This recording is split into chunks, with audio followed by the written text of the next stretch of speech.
Sri Mulat kan, itu kan dari pola pikirnya beliau. Jadi kita nggak berpikir seperti itu. Jadi setiap ada laporan polisi memang harus kita perhatikan secara baik. Materinya apa, kemudian bukti-buktinya apa, saksinya bagaimana, masa lalu bagaimana. Jadi itu yang dikedepankan. Jadi kita harus mempercayakan apa yang sedang dikerjakan oleh pihak kepolisian. Ini kan laporannya sudah dikanalisasi ke wilayah Polda Metro Jaya kan, sehingga memang yang berkepentingan dan berkomitmen bahwasanya pelapor maupun pelapor saling ribut itu biasa, mereka saling mempengaruhi juga biasa juga. Jadi yang paling penting nanti hasil dari polisi seperti apa. Nah, penyidikan ini kan serta-merta dibuktikan, mau ijazahnya, mau surat-suratnya, mau saksinya kan nggak mungkin disampaikan sendiri. Jadi ini semua tergantung dari pihak kepolisian. Nanti kelihatan ketika penyidikan sudah jalan, kemudian sudah ada penyerahan berkas ke kejaksaan, nanti kelihatan arahnya kemana. Tapi kita bisa baca ini arahnya kemana, karena dari hasil baris kemarin tampaknya juga melegitimasi tentang ijazahnya Jokowi kan, sehingga tentunya di Polda juga akan memakai. Jadi walaupun dibilang dagelan, rasanya sih bukan dagelan ya. Setiap perkara kita harus seriusin ya. Jadi kalau dalam perkara Sri Mulat ya, yang juga karena Sri Mulat ini juga pelawak yang mahal ini, bukan yang murahan begitu. Jadi Sri Mulat itu ada Nunung, ada Desi, itu kan pelawak mahal. Jadi Roy Suryo kadang-kadang juga gitu, juga merendahkan pelawak ini. Gitu. Oke, itu kan Bang, di Bareskrim sendiri kan sudah dihentikan untuk penyidikannya. Tapi dari pihak Roy Suryo sendiri ini masih kekeh dan ngotot ini Bang untuk polisi meneruskan untuk bisa naik ke jadi kalau si Roy Suryo mau ngotot, jangan ngototnya ke publik, tapi dia mengajukan pra peradilan. Dia mengajukan secara umum. Kalau cuma dia lanjutkan begitu. Jadi itu persoalannya. Jadi kita sarankan kepada Roy Suryo kalau masih keras bahwasanya penyidikan ini pengertian penyidikan berpersoalan di Bareskrim, ya sudah digugat aja tuh Bareskrim dengan cara pra peradilan. Kan kita nggak melihat selama ini sampai sekarang pun Roy Suryo menggugat secara pra peradilan kan nggak tampak juga. Jadi kan kelihatannya cuma omong-omong aja dia. Kalau bahasanya itu ya omong-omong gitu. Terus ada juga yang mengatakan bahwasannya ijazah Jokowi ini dicetak di mana di Pramuka ya, di Pramuka. Gimana itu? Ya, banyak orang berpikir seperti itu, apalagi yang mereka yang suka pakai ijazah palsu itu kan, mereka tahu cetakan di mana. Di Senen, di Pramuka, di Rawamangun itu kan tempat-tempat cetak begitu kan. Tapi yang nggak seperti itu, gitu. Mungkin mereka terbiasa nyetak begitu. Jadi kalau di Pramuka nih kan mereka tahu nih yang menunggu ini kan. Tapi yang jelas semua nanti akan dijawab oleh pihak Polda Metro Jaya dan Bareskrim. Tapi Bareskrim sudah menjawab, ini jasanya ada dan asli, artinya sudah otentik kan, sudah identik juga. Jadi tinggal nanti di persidangan aja. Ini akan sampai persidangan, nggak mungkin tidak. Tinggal persoalannya berproses. Yang mengatakan ini kan ini dari katanya dari pihak PDI. Artinya apakah ini udah ketahuan ini siapa dalam sebenarnya? Nggak tahu, kita kalau udah masuk orang partai kan susah. PDI kita juga nggak mau pilih PDI kan. Jadi kalau udah masuk partai ya sudah pasti orang-orang, bagi kita sih orang liar lah ya, kalau ada surat jadi itu nggak usah dipakai. Seperti itu. Kita tetap aja ngikut nanti di Polda bagaimana hasilnya bagaimana.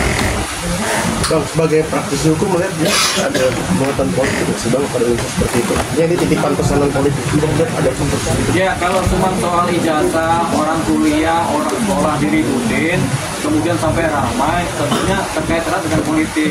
Gitu. Siapa yang politikin kita nggak akan baca ke sana ya, tapi memang ada politiking di situ terhadap ijazah. Nanti kalau ijazah udah beres, KTP dipolitikin lagi.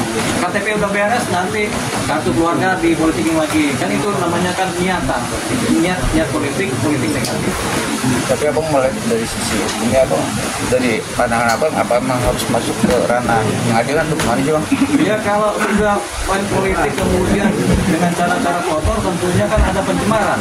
Pencemaran nama baik. Kalau udah pencemaran nama baik, tentunya kalau orangnya nggak suka atau merasa tercemarkan, itu harus melakukan polisi kan.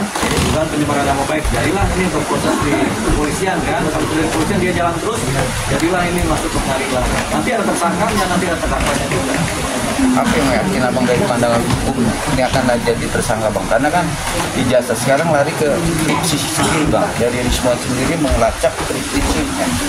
Gini, kita lahir sekarang tahun 2025, rata-rata umur kita masih muda. Coba Jennifer juga umurnya masih, ya tahun 80 juga mungkin dia masih main-main mundur kali. Kita tahu kan, Doi Suryo mungkin udah SMP, mana dia ngerti itu persoalan orang ijazah skripsi kan, ijazah skripsi segala macam.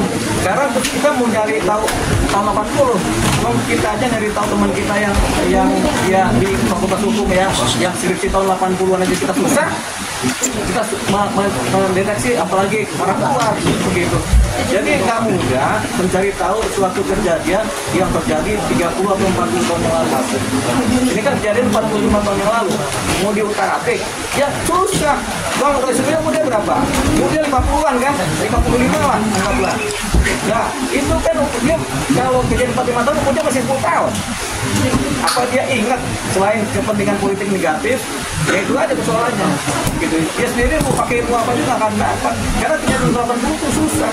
Tahun-tahun 85 kan, 80 masuk 85 kan susah dia ngecaknya. Kita aja mau ngecak anak senior kita tahun 85 susah ngecaknya. Susah bagaimana skripsinya seperti apa. Tentu yang paling valid adanya di kampus.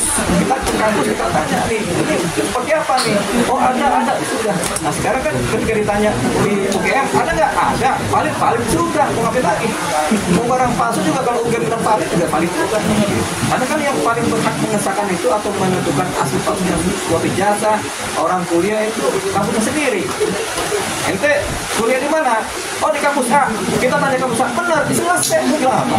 Jadi Babang melihat momen seorang tim CS-nya itu salah dong, targetnya ke ijazah bukan ke EGN sendiri untuk mempertanyakan itu. Ya kan, kalau orang yang tugas sih biasa-biasa aja kan, yang lulus juga biasa-biasa. Kan yang harus dikejar kan si kampusnya. Kampus itu yang paling berwenang. Mereka paling berhak. Jadi kalau mau dilaporin ya kampus dilaporin kalau dia bikin acur-acur kan.